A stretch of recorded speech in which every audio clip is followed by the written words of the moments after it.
thank the organizers, especially Maciej Czarnecki, for making it happen. I have two comments maybe. First comment is that the main reason why I'm here is because when you were thinking about the conference, I was still based in Barcelona at Pompeu Fabra University. I'm now in Toronto. The other comment I wanted to make is that here I represent mathematical statistics, but this talk is really very geometric, as you would see. Actually, it links a little bit on some level to the previous talk of Professor Łuczek. The story I want to tell is a story about modeling covariance matrices, but I will try to be relatively slow here, and I will start with motivating the problem and telling you briefly what this is about. I will always have an m-dimensional random vector x with some underlying density f. This vector has mean mu. This mean will not play any role in this talk. In a second, I'll assume it's 0. And it has the covariance sigma, which is the second central moment. Okay, and the object of interest here is precisely this covariance matrix sigma. And the goal, the underlying goal, is to estimate sigma from the data. I observe some observations from this distribution, and I want to estimate the matrix sigma. I will not talk that much about the statistical part of this problem. I'll focus on the geometric part, but I will tell you a little bit about statistics as well. I shouldn't start with defining notation, but it's really just to have a focus on the problem and the underlying space. So the underlying space where the whole action is happening in my talk is the vector space of all real symmetric m by n matrices, which I denote by Sm. And then by Sm plus, I define the cone in this real vector space of the cone of positive definite matrices. And I will assume that my covariance matrix, which in principle could be a positive semi-definite, is actually always positive definite. Okay, so my covariance matrix is positive definite. And in this vector space, there's a canonical inner product, the trace product. So whenever I write these brackets for the inner product, I mean, so the inner product of two symmetric matrices A and B is really just a trace of A times B, and it's a little exercise that this is really equal to this last part here when the sum is over all I and j's from 1 to n. So what's this problem of estimating a covariance matrix? Now I observe some sample, and I have n independent observations from my underlying distribution. I will assume that the mean is 0. This I can always easily assume by just subtracting the mean from my observations. And I will assume that they all come from the same distribution with covariance matrix sigma. And I mostly not assume anything else about this distribution. And the goal is to estimate sigma. And from the statistical perspective, the main problem here is that this covariance matrix has m plus 1 choose 2 parameters to estimate, so it's quadratic in the underlying dimension, and that's typically too many parameters. Typically, n is not large enough to reliably estimate all these parameters. And I'm not going to get into all these technical details, but in high-dimensional statistics, there are roughly three approaches. One is shrinkage, where we try to pull our estimate towards a particular matrix, maybe the identity matrix, and there's some theory explaining why this makes sense. There may be regularization, where we maybe optimize some functional, like the Gaussian log likelihood function, which will feature here in this talk, plus some penalty that enforces nicer properties of the resulting estimator. And finally, in many applications, we can assume that the covariance matrix has a particular structure, and once we have this structure, we can try to exploit it explicitly. And this is exactly the approach that I'm going to focus here. Okay, so I'll be telling you about particular symmetries in the covariance matrix that can be exploited and handled quite easily. So this will be the strategy I will be taking.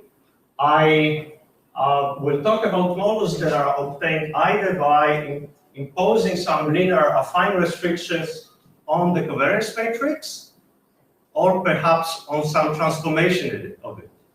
So I'll show you many examples, but one particularly popular one is when we impose linear restrictions on the inverse of the covariance matrix.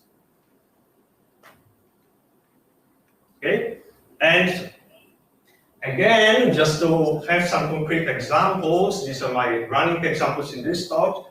There are three most popular examples of these models that are obtained by imposing linear affine restrictions on a covariance matrix or some transformation of it. The first example are the linear covariance models. So we really impose linear restrictions on the entries of the covariance matrix, and this was originally motivated by models coming from time series analysis, where these covariance matrices may have a particular structure, maybe only the diagonal and the elements next to the diagonal are non-zero, but all the other ones are zero. So we would have a bunch of zero restrictions on the covariance matrix. This is an example of this moving average process in time series. Brownian motion tree models, these are evolutionary models that are used for modeling evolution of continuous traits in phylogenetics. They are given by linear restrictions, both equalities and inequalities, and also covariance graph models, which are given by particular zero restrictions on sigma, are used, for example, in causality in the study of Bayesian networks. Okay, so this is one example. Another classical example is given by linear concentration models, where we impose linear restrictions on the inverse of the covariance matrix. And here the most important example of this is given by the Gaussian graphical models. So these are models that are widely used in statistics and machine learning, and those are given by imposing certain zero restrictions on the inverse of the covariance matrix. And these zero restrictions have a very appealing statistical interpretation. They correspond to, in the Gaussian case, to condition independence, and in general, they will correspond to vanishing of so-called partial correlations. So they correspond to vanishing of a form of linear condition independence. Excuse me, I apologize, but what is this L described L? Sigma is described L? Yes, I'm sorry, I didn't mention this. I will always be imposing linear restrictions on whatever transformation of sigma I have, and this curly L will just represent an affine subspace. Okay, so when I write curly L, thanks for asking, by the way. When I write curly L intersected with Sm plus, I mean all the positive definite matrices, this is Sm plus, that lie in a particular affine subspace of this space of symmetric matrices. Okay, so this is, some people call it spectrahedron in mathematics, an intersection of a positive definite cone with a affine subspace that's called a spectrahedron. So L is just a generic notation for an affine subspace. Okay? And I'm not making this affine subspace concrete. Very often it will be given by zero restrictions. And so similarly here, for the inverse, I will just impose that the inverse is a positive definite matrix that satisfies particular linear restrictions. And these linear concentration models that are also, apart from the Gaussian graphical models, they also appear in other contexts. They appear in matrix completion problems. I'll tell you a little bit about this briefly towards the end. And also, again, in time series processes for autoregressive models, where the types of symmetries you typically see is that these inverse covariance matrices are templates, or maybe block templates. And this has been used quite extensively in time series and signal processing.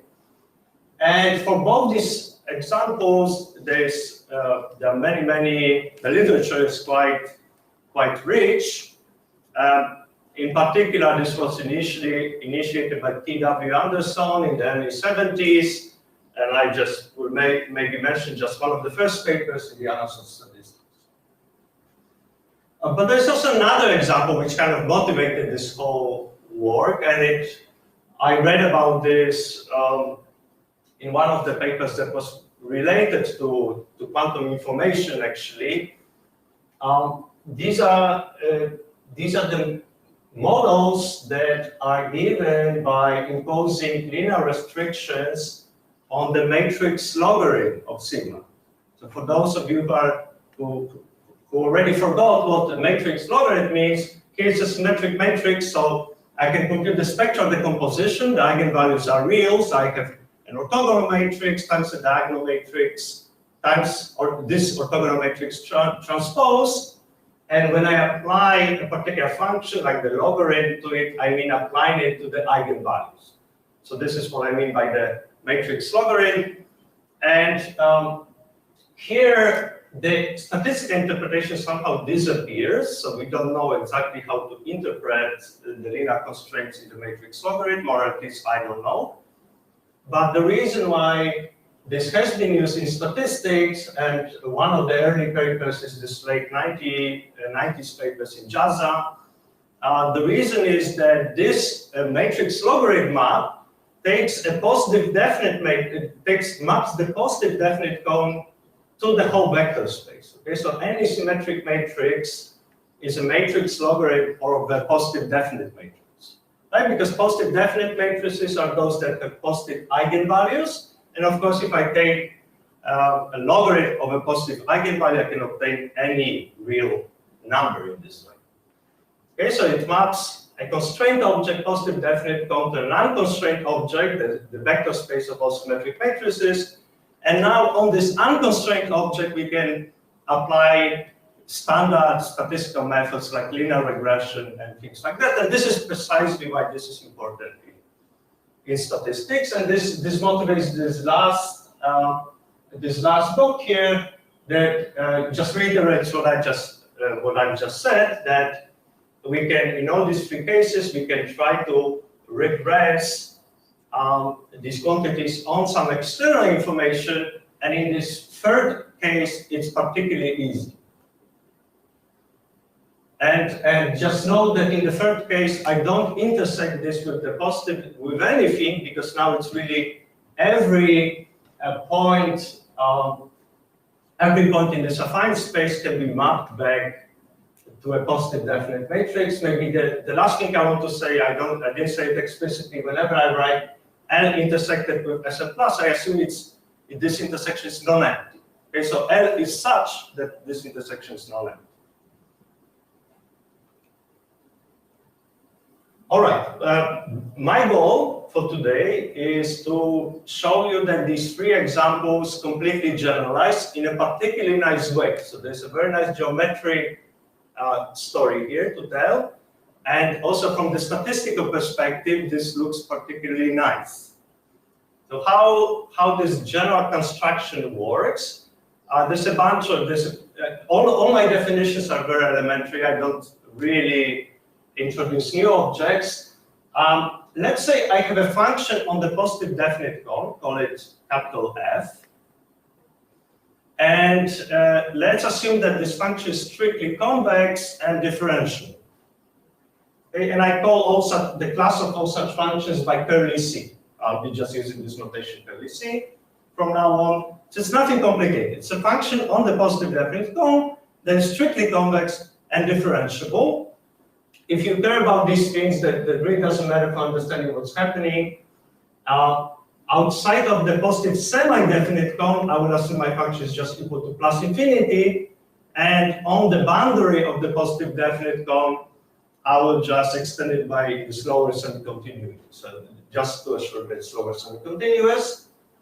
And the three examples that I like, and I deliberately use the same color coding as on the previous slide, so red, green, and purple, like here. I get green for the covariance matrix, red for the inverse covariance matrix, and purple for the matrix logarithm. I use the same coloring here, and I will explain you, I think on the next slide, why is that. The three running examples that I want to show you are, well, first, this A is the negative Gaussian entropy. So that's simply minus logarithm of the determinant of sigma, or in other words, minus trace of the matrix logarithm of sigma. For those of you who work a little bit with convex functions, the fact that logarithm of the determinant of sigma is a strictly concave function that's well known. For all the others, that's an exercise. Okay, so this function is strictly convex. Another example is trace of sigma squared, and I divided by 2 just for convenience. This is the trace of sigma squared. This is the Frobenius norm squared. The Frobenius norm is the induced norm of the inner product that I defined in the beginning. That's a strictly convex function. And finally, the negative von Neumann entropy, which looks very similar. There's a tiny, the change from the previous talk is that there's a linear term, but this is what I call von Neumann entropy, or negative von Neumann entropy. Is the trace of sigma minus sigma times the matrix logarithm of sigma, okay, with a negative sign up front. So these are all differentiable and strictly convex functions on the positive definite cone. Okay. Now, what's so nice about this plus C? The point is, and this is such a simple observation that I actually decided to give you a proof of that. If I have a function that's strictly convex and differentiable on the positive definite cone, then the gradient map is a one-to-one map on the positive definite cone. It doesn't map to the positive definite cone, it maps to something else, but it's a one-to-one map. And this statement, if you are not familiar with convex analysis, looks a bit abstract, but the proof is completely elementary. So let me just guide you through the proof. Let's take any symmetric matrix L. So L is any symmetric matrix. And now look at this function, inner product of L and sigma, minus f of sigma.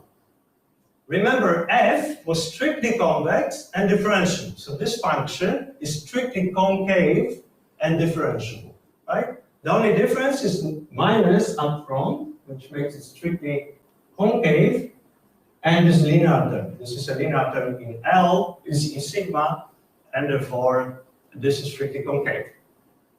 So I have a strictly concave and differentiable function over an open set, a convex open set, which is a positive definite cone. If the optimum exists, it must be unique. If the optimum exists, it's a stationary cone because I'm optimizing over an open set. Okay? So if the optimum of this function exists, it must be a unique sigma satisfying this. This equation just means the gradient of this is 0. Okay? So if there exists sigma that optimizes this strictly concave function, it must lie in the image of the gradient map. Okay? And then such an L is uniquely defined because such a sigma is uniquely defined. Okay? So for every L, what I've just shown, that for every L, there's at most one sigma that maps to it through this gradient map. And this is the state. All right. So let's just introduce this notation. Lm plus is simply the image under this gradient map of the positive definite cone Sm plus. So our gradient map, it's a one-to-one map from Sm plus to Lm plus. For our three running examples, this is how it looks. If I look at the negative Gaussian entropy, the gradient is minus sigma inverse. And therefore, this gradient map takes the positive definite cone and maps it to the negative definite cone. For the Frobenius norm squared divided by 2, the gradient is just the identity map. It takes sigma output sigma, and therefore it takes the positive definite cone and maps it to the positive definite cone. And finally, for the negative form Neumann entropy, this gradient map is the matrix logarithm of sigma, and therefore it maps the positive definite cone to the vector space of symmetric m by m matrices. Okay? And this is the main definition of this talk.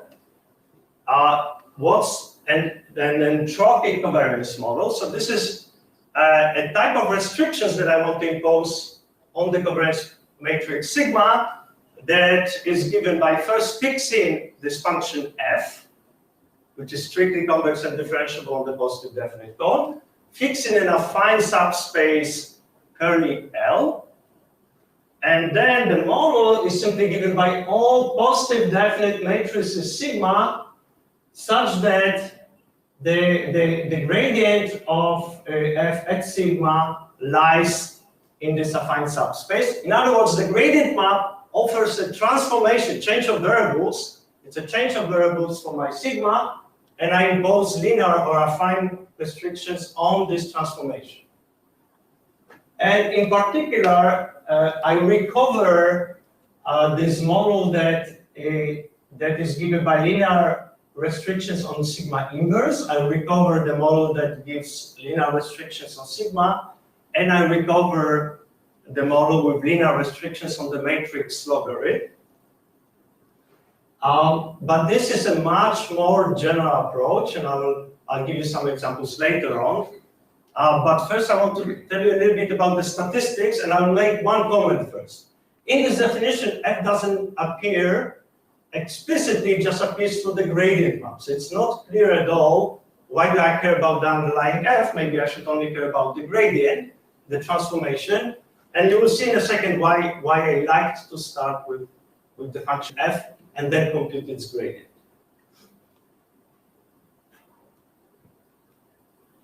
All right, so now a little bit of statistics. This will be 2 slides. I hope you will not get too bored. Again, I have a random sample and independent observations from my given distribution. And a natural way to estimate the covariance matrix sigma is to first compute the sample covariance matrix, Sn. This is just a simple statistic of my data. And then take so-called Gaussian log likelihood and maximize it. Gaussian log likelihood this is the logarithm up to some constants. This is the logarithm of the likelihood function for this data if they were Gaussian. They are not. I'm not assuming that. If they were Gaussian, this would be my log likelihood up to some constants. So this depends on the data, Sn, and depends on my covariance matrix sigma from this sigma inverse. And this is a decent approach because this under mild conditions will give you a consistent estimator of sigma. Consistent here means that if I take the sequence of estimators as n grows, the sequence will converge in probability to the true covariance matrix. However, there are several issues with this approach. One issue is that although these conditions are mild, they are quite technical, and I don't like that. The other thing is that this function is a nice function of sigma inverse. As a function of sigma inverse, this is a strictly concave function. However, already as a function of sigma, it's not so nice anymore. And in general, if I take any transformation now, if I fix my function f and I compute this transformation, let's call it L, this will not be a nice function of L. So from the computational perspective, this is a hard function to work with because it's not concave, and as a result, the statistical analysis is also a little bit tedious. Let me show you how we can go around it. And I guess this slide relates a little bit to this relative entropy in a situation where we have 2 states from the talk of Professor Łuczak. To tell you what's the canonical way of estimating these models, I have to tell you a little bit about the Bregman divergences and some basic convex analysis. If I take a function f that is strictly convex and differentiable on this positive definite cone, this is a much more general definition, but I'll just stick to my setting. Then the corresponding Bregman divergence, which now is defined for two positive definite matrices, S and sigma, that's simply the difference between f evaluated at matrix S, I'm looking here, and the first order approximation to f. The first order approximation is computed at point sigma, and it's evaluated at point S. So this is the picture. Okay? I have my strictly convex function f. I evaluate at some point S, and then I also have a linear approximation to f computed at point sigma, and I plug S here. So I check what's the value of this at S, and the picture is very suggestive. If this function is strictly convex, this difference is always positive unless sigma and S are equal to each other. And that's pretty much the definition of strict convexity for differentiable functions. So I will be working with this Bregman divergence, but before I tell you exactly how I will be working with this, I need to massage this formula a little bit. I rely on some basic convex analysis that I'm not going to go through very carefully here. There's a notion of a convex conjugate of a function f, which is simply supremum. This is the only place where I kind of implicitly use the fact that my f is plus infinity outside of the positive semi-definite cone. It never played any significant role so far. I simply define the convex conjugate as a supremum over sigma, and the point that doesn't work, but that's in red, of this concave function of sigma. But as a function of L, that's a linear function, and I have a pointwise supremum of such functions, and it's easy to show that this function is actually strictly convex under my assumptions. It will be differentiable. And when I say convex, I mean on each convex subset of Lm plus, because in principle, we don't know, in all our examples, this is a convex set, but it could be that it's not in some of the general examples. Okay, so I will be using my convex conjugate and plugging in this convex conjugate, so just using the formula for the Bregman divergence and the formula for the convex conjugate, I can rewrite this Bregman divergence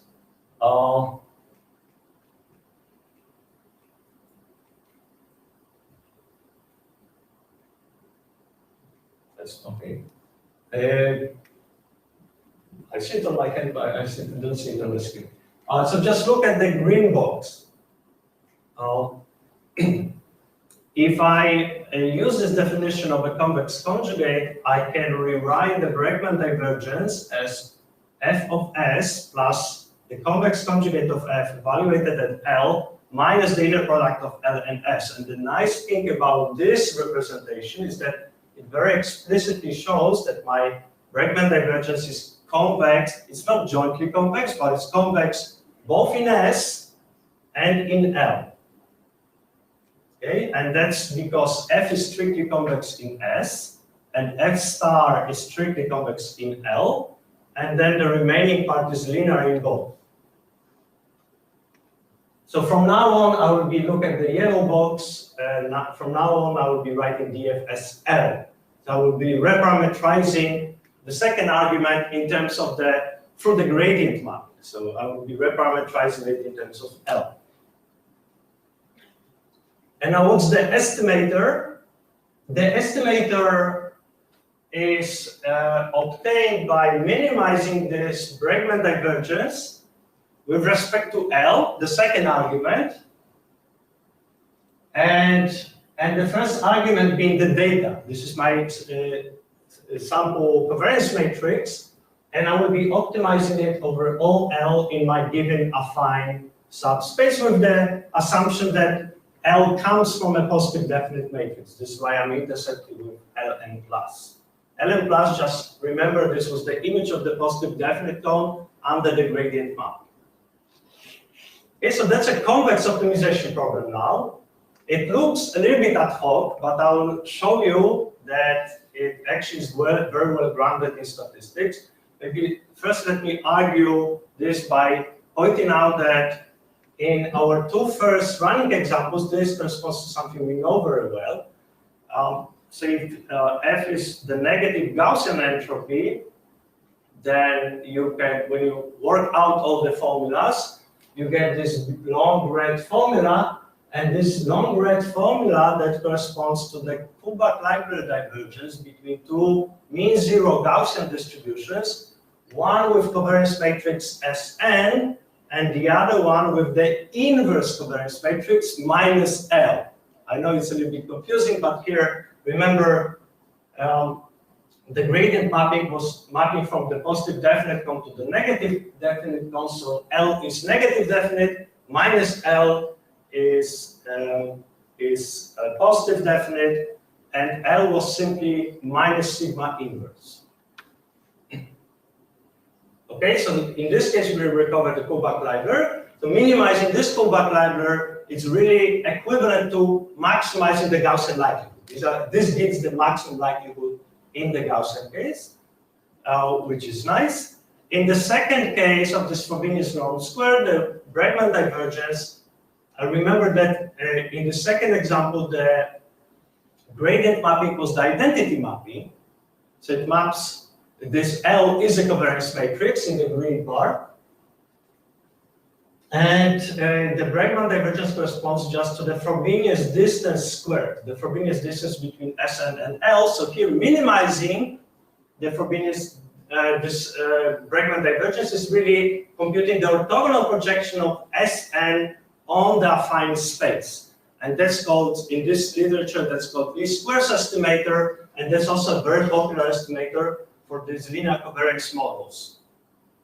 Maybe one important difference between the two is that when Sn is positive definite, then the optimum of A, of the red function, is always positive definite, so it exists. In the second example, we may project a positive definite Sn to an indefinite L, okay, once we project on an affine subspace. So this is somehow the second estimator is not so well behaved, which will play some role in a second. From the statistical perspective, the fact that this is a convex optimization problem is very, very important. So this estimation procedure is an example of so-called M estimation. M estimation is a very broad family of statistical estimators that includes the maximum likelihood estimators, and is obtained roughly by fixing some function, then computing sample average of this function and maximizing and minimizing depending on the context this function. If you have both M estimation, and this M estimation is given by solving a convex problem, I'll refer to this as convex M estimation. This is a particularly nice situation. So convex functions have this property that if we have pointwise convergence, this implies uniform convergence, and that simplifies statistics quite a bit. And in particular, there's this very beautiful paper from the early 90s of Wojciech Niemiro, who happened to be my statistics professor in Warsaw. And I never knew he worked on that before, which shows that this convexity gives us a lot of things. So for example, consistency now comes for free. I don't need any additional assumptions. So there are no mild conditions that can be sometimes technical. Here, under no extra conditions, I have consistency. If I'm willing to assume the existence of the fourth moments, I get asymptotic normality with explicit formulas for the asymptotic variance. And as I can assure higher and higher existence of higher and higher moments, I get better and better bounds on the rate of convergence of my estimator to the true covariance matrix, which I here denoted by sigma zero in this green box. So statistics is very nice. And I wanted to conclude with a bunch of remarks that show, that aim to show that there's a lot of, we get a lot of geometric insights, phrasing things in this particular way. So first, maybe very briefly, we know that the Bregman divergence can look quite complicated already for this pullback library cases, so that there are some logarithms. Some of us work in algebra, we don't like logarithms that much.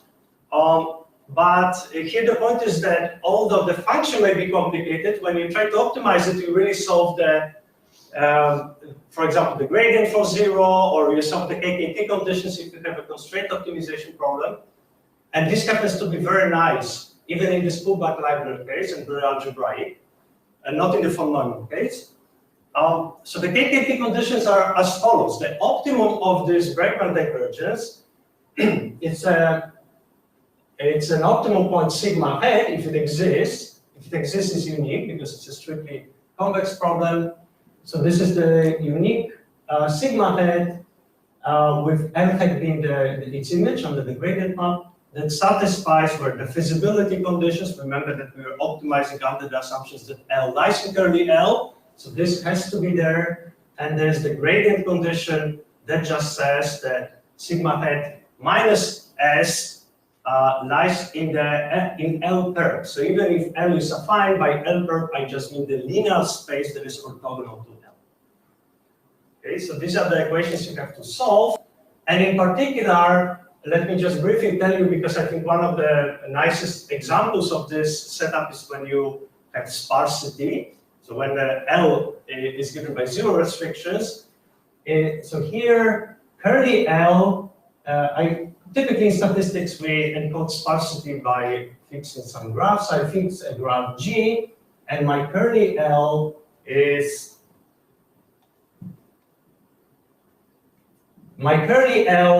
the set of all symmetric n by n matrices such that I have zeros for every non-edge of G. Okay, so non-edges of G encode zeros in my covariance matrix, and therefore the orthogonal space is simply the space of all symmetric matrices with zeros on the edges.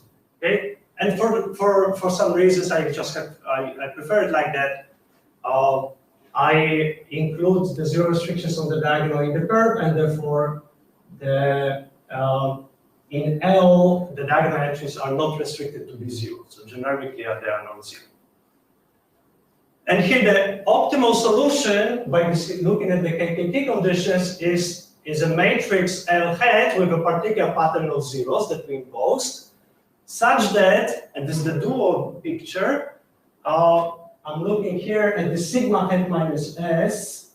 This must lie in L perp, which translates to the statement that sigma hat and S coincide on the complementary entries.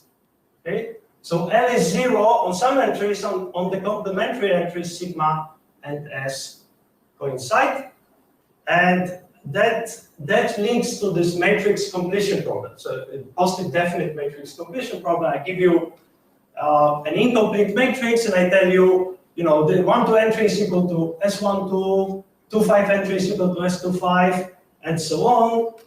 Can you complete it to a positive definite matrix? In statistics, very often we do it by using the link to Gaussian graphical models, so optimizing the Gaussian log likelihood. Namely, you try to find a completion that maximizes the determinant. But you can, of course, find another completion that minimizes some f that I, in my class, currently see, and this will give you another positive definite completion. This family is of course infinite of positive completions. I have only 2 substantial slides to go. One is heavier. This one is heavier. The next is just really introducing examples. One of the most beautiful things in this whole story links to so-called mixed parameterizations, and I'll try to be slow here. This term mixed parameterization, that refers to the theory of exponential families in statistics. And the theorem that quite easily follows from similar results for exponential families would read as follows. I have my sigma, a covariance matrix, and now I split it in an arbitrary way into two blocks. So the entries of sigma, I will split into two blocks, sigma A and sigma B. And maybe sigma A can be all the diagonal entries, and sigma B may be all the off-diagonal entries. That's one way to split it into two blocks. And then I have the corresponding split of the entries of L. L is the gradient of F. Okay? I have the split of sigma and the split of L. And just recall, if you forgot, Sn plus is the positive definite cone, and Ln plus in its image under the gradient map.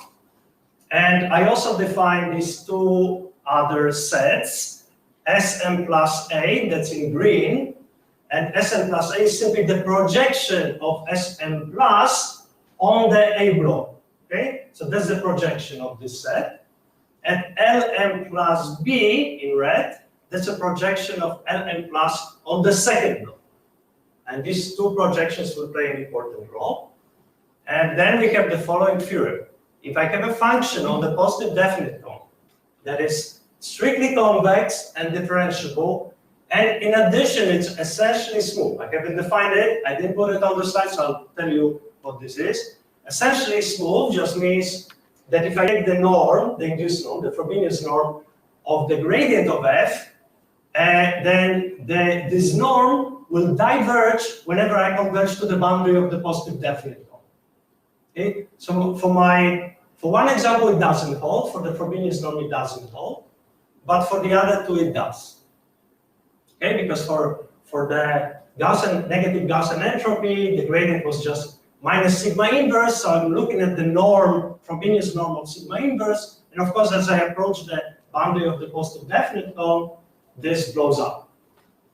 So this is what essentially smooth means. This is just some technical condition, and under this condition, there's a one-to-one map, so that I can reparameterize from sigma, from a positive definite sigma, to this mixed parameterization, sigma A, LB, so I took the first block from sigma, the second block from L. That's maybe not so surprising.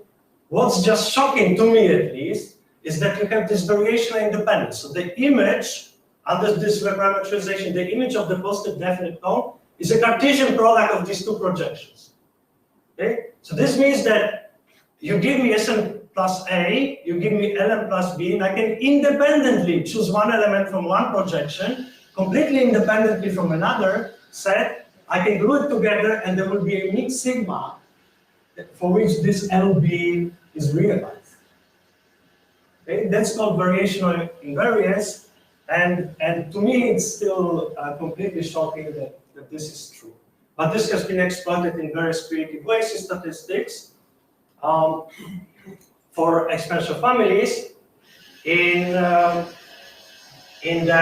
this setup, let me just mention one paper that was recently published in Econometrica. Econometrica is the top value in economics, where the main theorem over there was really just a special version of this result.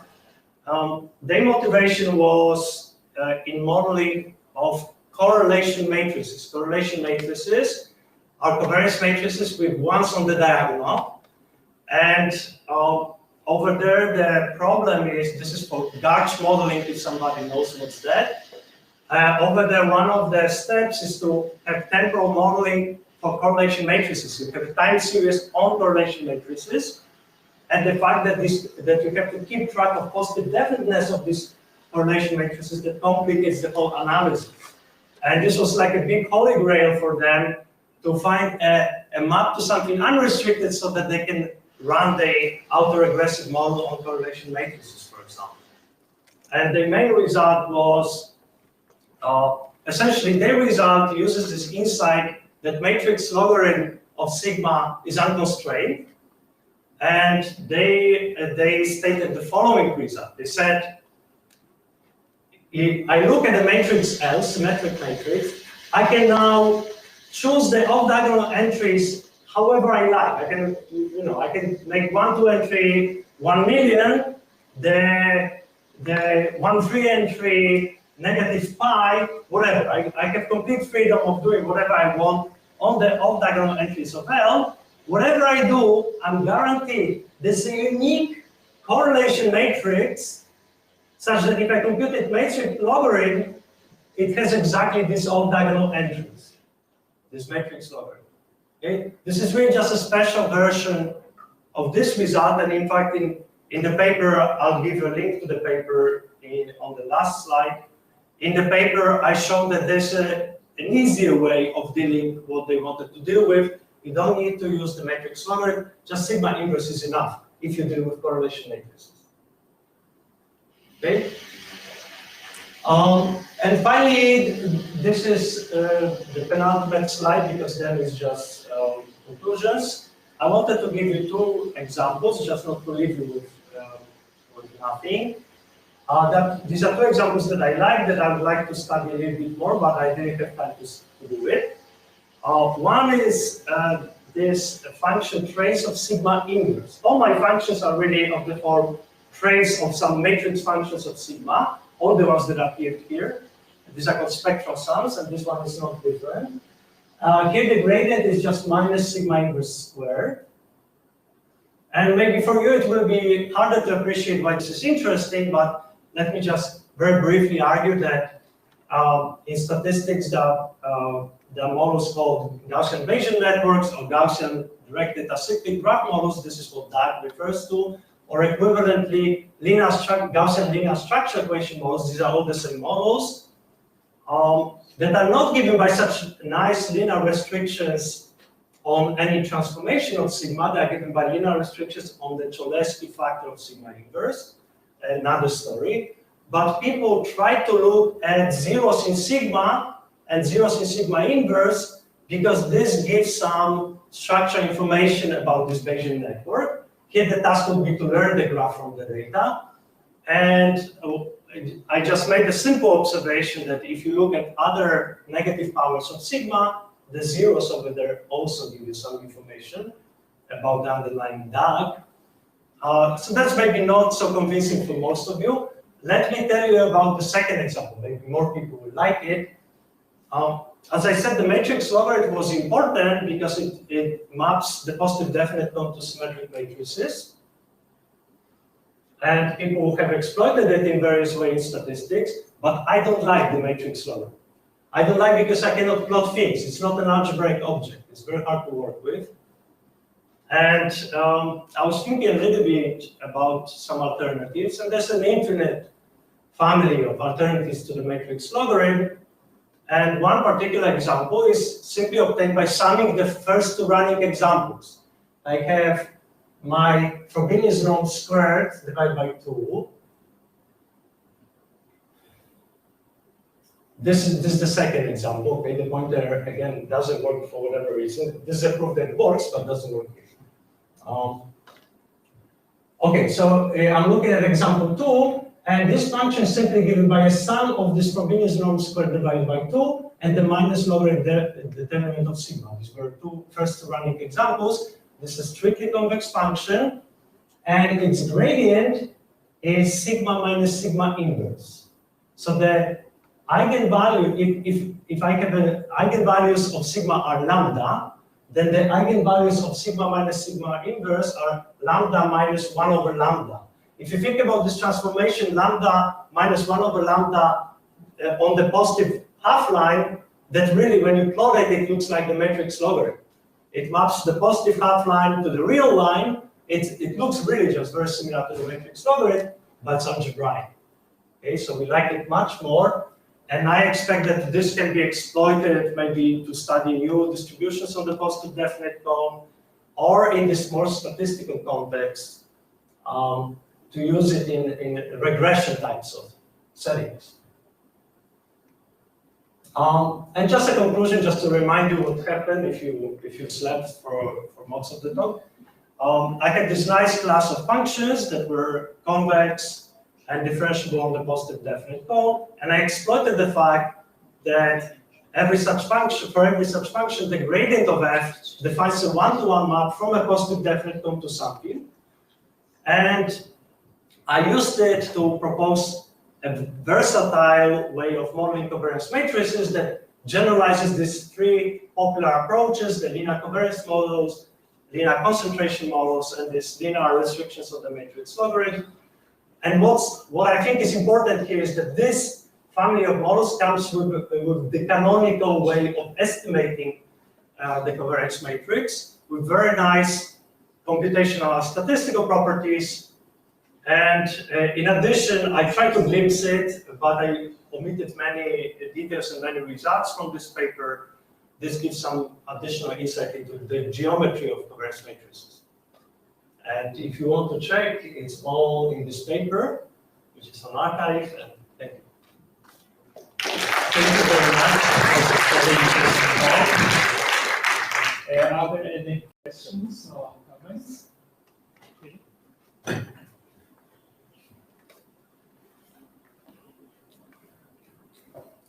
Thank you for your talk. I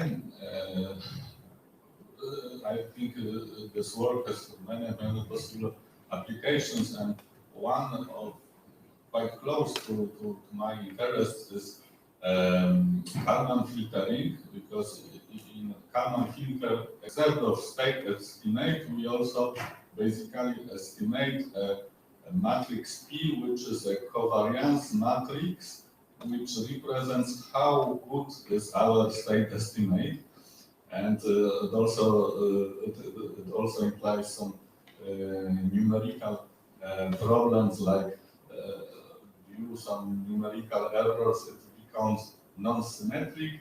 This can be actually easily corrected, but it is not so nice in practice. The algorithm becomes unstable, and I suppose I wonder whether this kind of estimation of the matrix P in Kalman filter is somehow related to your work, or maybe it is even a special case of your work. Yes. So I haven't worked with Kalman filters that much. I know, of course, what's that. I think it's mostly related to this work. So what you are describing, this problem, may be related to this Archakov-Hansen paper, where they do modeling of correlation matrices. Some of the insights may be there. We can discuss it offline. I actually never asked when I was supposed to stop, so I was relaxed. I guess I'm over. But I'm very happy to discuss it. Okay. Great. Fine. Are there any more questions? Or?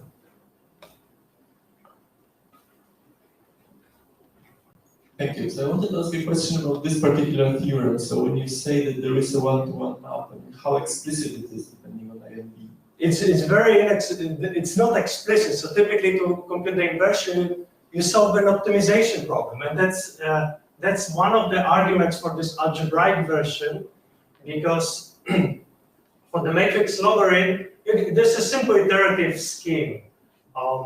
That's guaranteed to converge, is very nice to behave, but for logarithm, still it will be more complicated than in this algebraic. But in general, it's not explicit, and it requires solving, optimizing something.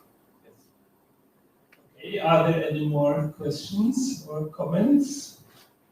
Yeah. At the very beginning, you assume that you have data on independent random vectors with the same covariance function, but you do not assume that you need the same distribution of these vectors. I do in this case. So do in fact? I do assume the same distribution. For this result, I do assume the same distribution. I don't know to what extent this can be generalized. But obviously we can estimate covariance matrix without this assumption, and it's quite interesting area. If we work with so again, here the motivation was that there are many natural estimators, but in high dimensions there's always some price you have to pay, and you have to regularize your problem in some way in high dimensions. You just don't have enough data to estimate it reliably. And one way to regularize your problem is by imposing some restrictions that you believe hold. And in general, you assume the same distribution. Yeah, whenever I say random sample, in statistics, very often when you say random sample, you mean IND. Okay. Are there any more questions or remarks? Okay, before closing the session, I have one important announcement to make. And you know that we are moving to lunch and then to some thematic sections in the other building. But what is really important is that at 3:30, we have a coffee break in this building. So you're all welcome back here for 3:30. Okay? Thank you very much.